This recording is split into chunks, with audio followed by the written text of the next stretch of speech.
All right, so you're prepping for an animal feed nutritionist interview. Awesome. We're going to dive deep into how to really nail it. Yeah, it's a pretty hot field right now, Animal health, sustainability, efficient food production, it's all connected to what they do. For sure. I mean, think about it.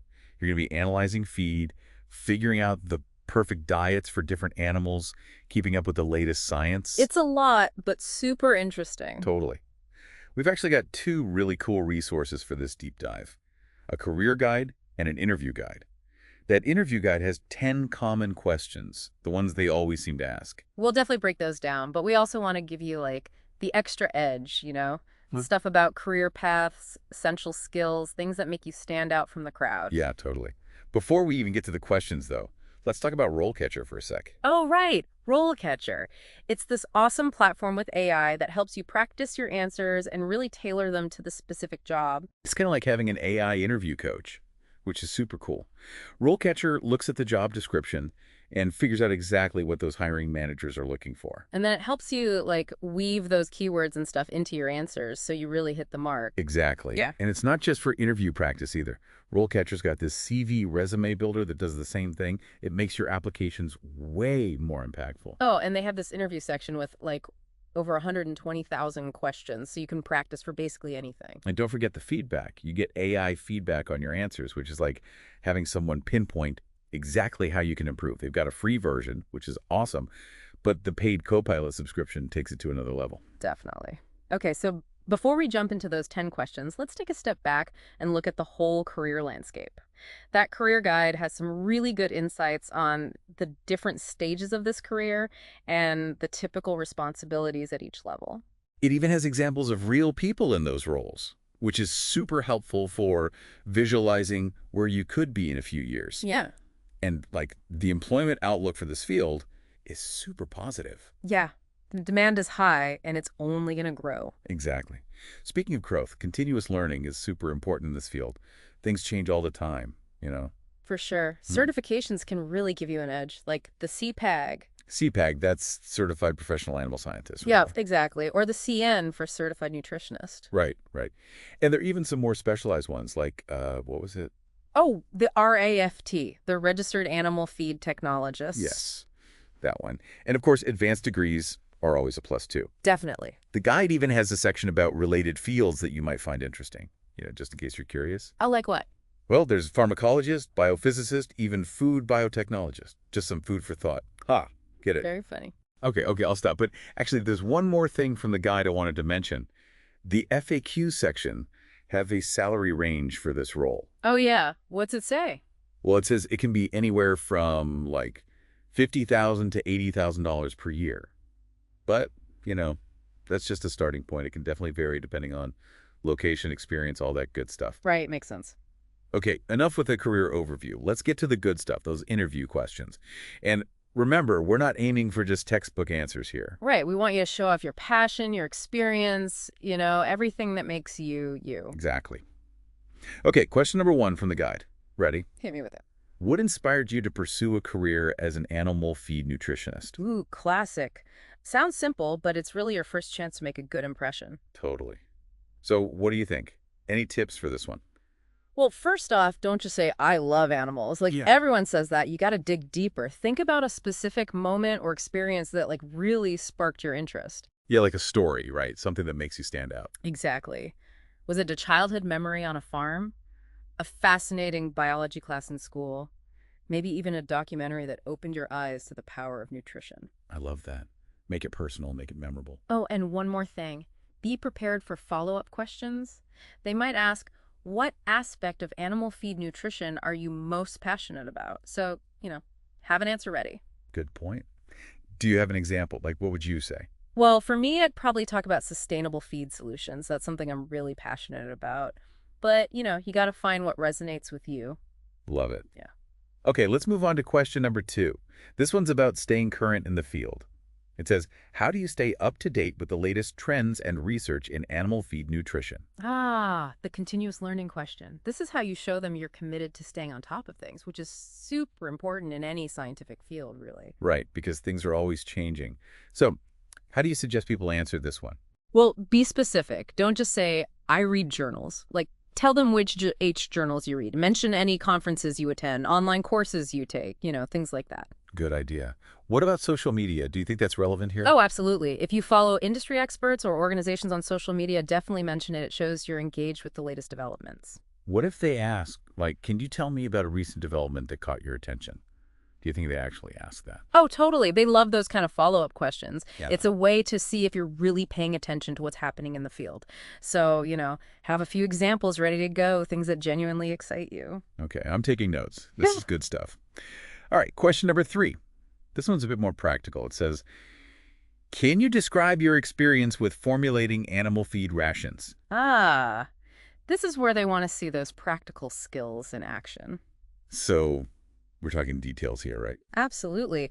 Talk about the specific animals you've worked with, the types of feed ingredients you're familiar with, any software or tools you've used. Paint them a picture. And should you only talk about successes? Or is it okay to mention challenges too? Oh, definitely mention challenges. It's good to talk about a time you faced a problem while formulating a ration and how you overcame it. It shows you can problem solve, which is key in this field. Yeah, that's a good point. What if they ask something like, what factors do you consider when formulating a feed ration for a specific animal?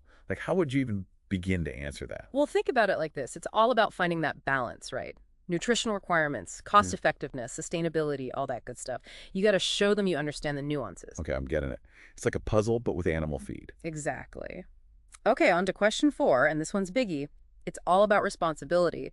How do you ensure animal feed safety and quality? That's a big one, for sure. You're dealing with the health of animals and ultimately the safety of the food supply. Exactly. So you got to think about the whole process, from sourcing ingredients to storage and delivery. What measures have you taken to ensure quality control? Right. Like, do you have experience testing for contaminants? Yeah. Or, like, adhering to strict industry standards? All of that. And be prepared for that follow-up question, the one they always seem to ask. Can you describe a situation where you had to address a potential feed safety issue? Ooh, yeah, that's a good one. So have a specific example ready, one that shows you're, like, vigilant and know how to handle those tricky situations. Exactly.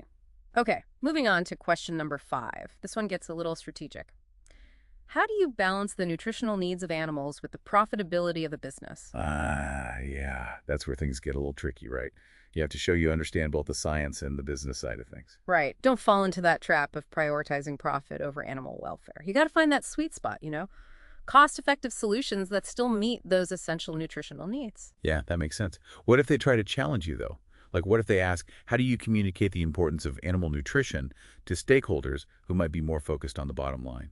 Oof. Yeah, that's a tough one. I guess you got to show them you can communicate effectively, that you can advocate for what's best for the animals while still being mindful of the budget. That's tricky. Okay, let's move on to question number 6. This one's all about sustainability. Hmm. How do you incorporate sustainability into animal feed production? That's a big topic these days, right? Huge. The industry is really shifting towards more eco-friendly practices. So think about your knowledge of sustainable feed formulations. Right. Like, have you worked with responsibly sourced ingredients or, are you familiar with strategies to minimize waste and emissions? All of that. And if you've been involved with any certifications or initiatives that promote sustainability, definitely mention them. What if they ask you to, like, think bigger picture? Like, what are some of the challenges and opportunities you see in making animal feed production more sustainable? Ooh, that's a good one. They want to see that you're not just following trends, but actually thinking critically about the future of the industry. Okay, on to question number 7. This is a classic. Can you describe a time when you had to troubleshoot an issue with animal feed quality or performance? The behavioral question. Time to pull out the STAR method. STAR method. Remind me what that is again. Oh, right. It stands for situation, task, action, result. So think of a specific situation where you faced a challenge related to feed quality or animal performance. Right, and then walk them through it step by step using the STAR method as your guide. Exactly. And choose a situation where you really, shown as a problem solver. Show them you can think analytically and handle pressure. What about follow-up questions? Do you think they'd ask anything else about this? Oh, yeah, probably. They might ask, what did you learn from that experience and how would you apply it to future situations? It's about showing them you can learn from your mistakes and continuously improve your approach. Okay, got it. Let's move on to question number 8. This one focuses on communication. How do you communicate with stakeholders about animal feed nutrition and formulation? Ah, yes. Communication. It's a big one. You'll be talking to all sorts of people, farmers, vets, production managers, maybe even the public. So you got to be able to tailor your communication style. Right, like you wouldn't talk to a farmer the same way you talk to a scientist, right? Exactly. Think about how you'd explain complex nutritional concepts in a way that anyone could understand. Have you created any educational materials, presented research findings, things like that? So specific examples are key here. Definitely. Oh, and they might throw in a curveball. Huh. How do you handle disagreements or conflicting opinions regarding animal feed nutrition? Ooh, that's a good one. Yeah, They want to see how you handle those tricky conversations. for sure. All right, question number 9. Ready. Hit me. Can you tell me about a time when you had to work collaboratively with other departments or external partners to achieve a common goal? Teamwork. That's essential in this field, right? You got to be able to play nice with others. Exactly. So think of a project where collaboration was key. Maybe you were developing a new feed formulation, conducting research, something like that. And what should you focus on? Like, what do they really want to know? Well, they want to know about your role in the collaboration. Yeah. Did you help facilitate communication? Did you take on a leadership position? Things like that. And did you face any challenges? How did you overcome them? All that good stuff. Yep. They might even ask, what challenges did you face in working with a diverse team and how did you overcome them? They want to see how adaptable you are, how you handle different personalities and perspectives. That makes sense. Okay, last question, number 10. This one's about the rules. How do you ensure compliance with regulatory requirements in animal feed production? Yes. Compliance. Got to know the rules of the game. For sure. So, what should people focus on when answering this one? Well, brush up on the key regulatory bodies, like the FDA in the U.S. Be ready to discuss specific regulations related to feed safety, labeling, sourcing ingredients, all of that. And what about certifications? Like, if you've been involved with any audits or anything that shows your commitment to compliance. Definitely mention those. They're like bold stars on your resume. Good point. What about follow-up questions? What do you think they might ask? Maybe something like, what steps would you take if you discovered a potential regulatory non-compliance issue? They want to see that you're not just aware of the rules, but also that you're prepared to act ethically and responsibly. That's a good one. Okay, so we've covered a lot of ground here, 10 questions down. But, that's just the beginning, right? Right. These are just the most common ones, but they give you a good framework for approaching the interview. And don't forget, RoleCatcher can help you practice and refine your answers so you feel super confident on the big day. Definitely. Okay, so we'll be back with part 2, where we'll dive deeper into career progression strategies and all sorts of other cool resources that can help you ace that interview. Stay tuned. Can't wait. Welcome back.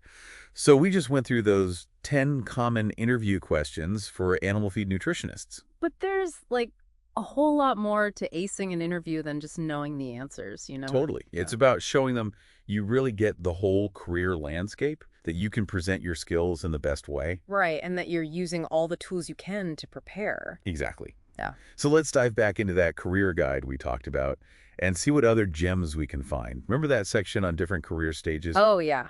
It breaks down the responsibilities you'd have at different levels, from entry level all the way up to, senior positions. And it even has those examples of real people in those roles, which is super cool. It helps you really picture yourself, Yeah. where could you be in a few years? How could you grow? Totally. So, for example, someone just starting out, an entry-level animal feed nutritionist, might be doing basic nutritional analyses, helping with dietary recommendations, things like that. Yeah, just building that foundation. Exactly. But as you move up to a junior role, you might start taking on more responsibility, like actually formulating balanced diets for different animals, researching new feed ingredients. You might even be giving in-depth advice to clients at that level. Yeah. And that's where certifications can really come in handy, like the CPAG. Right, the CPAG, or Certified Professional Animal Scientist.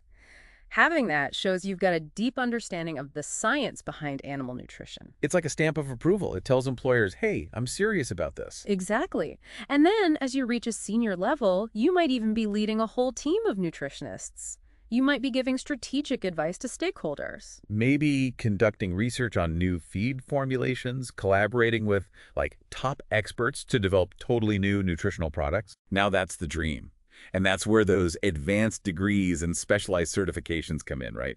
Like becoming a registered animal feed technologist or RAFT. Yeah, exactly. It's a competitive field, so those credentials can really make a difference. Totally. The guide also talks about networking, which is super important. Conferences, professional organizations, all that good stuff. Getting out there and meeting people in the industry. Right. And it's not just about finding jobs. It's about learning from others, getting new ideas. And staying on top of all the latest trends, which is super important in a field like animal nutrition because things are always changing. Oh, that reminds me. We got to talk about RoleCatcher again because they have that huge database of employers, right? Oh, yeah, right. It's not just a list, though. It's a tool, you know? Yeah. It helps you make connections and explore different career paths. It's awesome. You can filter employers by industry, location, even keywords related to your interests. You can see who's hiring, what the company culture is like, all that good stuff. And don't forget about the AI matching system. It basically connects you with employers who are looking for someone with your skills. It's like having your own personal headhunter.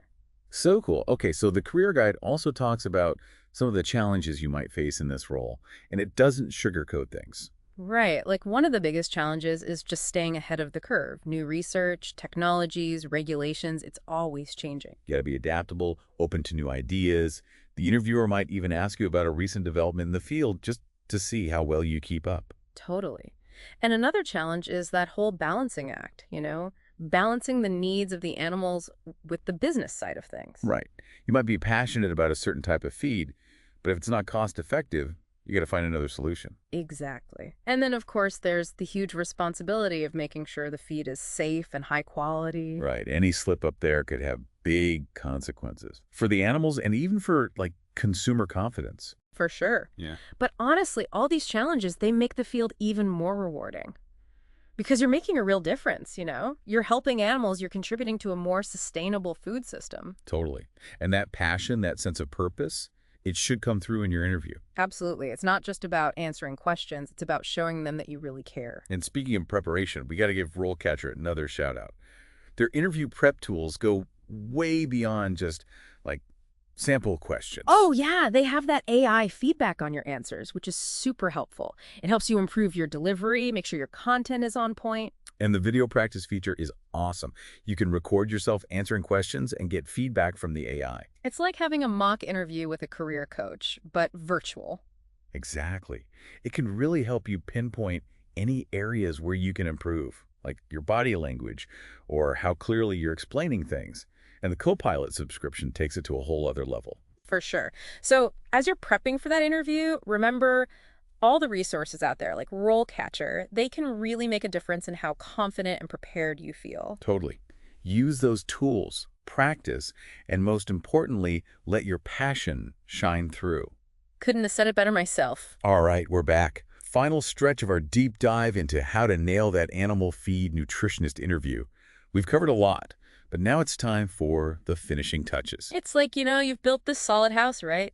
Now it's time to decorate, make it feel like home. Oh, I like that. Yeah. So first up, mindset. You've prepped hard, you know your stuff, so walk in there with confidence, believe in yourself. Yeah, confidence is key. I think it really shows too. Someone who's genuinely excited about animal nutrition, it just makes them more engaging. Way more than someone just giving textbook answers. Oh, here's something I do. Before an interview, I try to visualize something I'm really excited about in this field. Oh, like what? Well, it could be a specific animal I love working with, or maybe an exciting research project, just anything that gets that spark going. It makes a difference. That energy, the tone of voice, it all adds up. Okay, so next up, presentation. Ooh, yeah. First impressions matter. Totally. You don't need to wear a suit or anything, but dressing professionally shows you're taking the opportunity seriously. It can even make you feel more confident. It's all about finding that balance, right? Yeah. Professional, but still approachable. And, I mean, if the role involves being out in the field, a little practicality makes sense, too. Definitely. And here's a tip. Do a little research on the company culture beforehand. Oh, yeah. Check out their website, social media. You can usually get a feel for their dress code that way. Simple things matter, too, you know, like a firm handshake, good eye contact. Shows confidence and respect right off the bat. Absolutely. Okay, so now for the part that some people get nervous about. Asking questions. Yeah, a lot of people think it's just about filling time at the end, but it's not. It's your chance to show you're curious, that you're really thinking critically about the role. Honestly, it's how you figure out if it's the right fit for you. Exactly. The interview goes both ways. So have some questions written down beforehand. Yep. Based on your research about the company. You could ask about their sustainability practices, their plans for the future, even what they see as the biggest challenges in the industry. Oh, and don't be afraid to ask follow-up questions based on what they tell you. It shows you're listening, that you're really engaged. Oh, here's a pro tip. Hmm.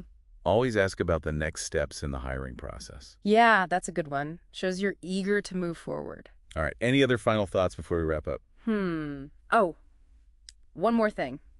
Be yourself. Don't try to be someone you're not. Right. Let your personality shine through. That's what makes you memorable. And look, even if this isn't the EAT job, every interview is a learning experience. You're building skills for the future. So go into that interview confident, be enthusiastic, show them you want to learn, and make a difference. I love that. All right. Well, that wraps up our deep dive. The biggest takeaway: believe in yourself, prep like crazy, and let that passion guide you. Animal feed nutritionists play such an important role. They help animals, they contribute to a more sustainable food system. It's a field with a bright future, and you're on your way to being a part of it. So go get 'em.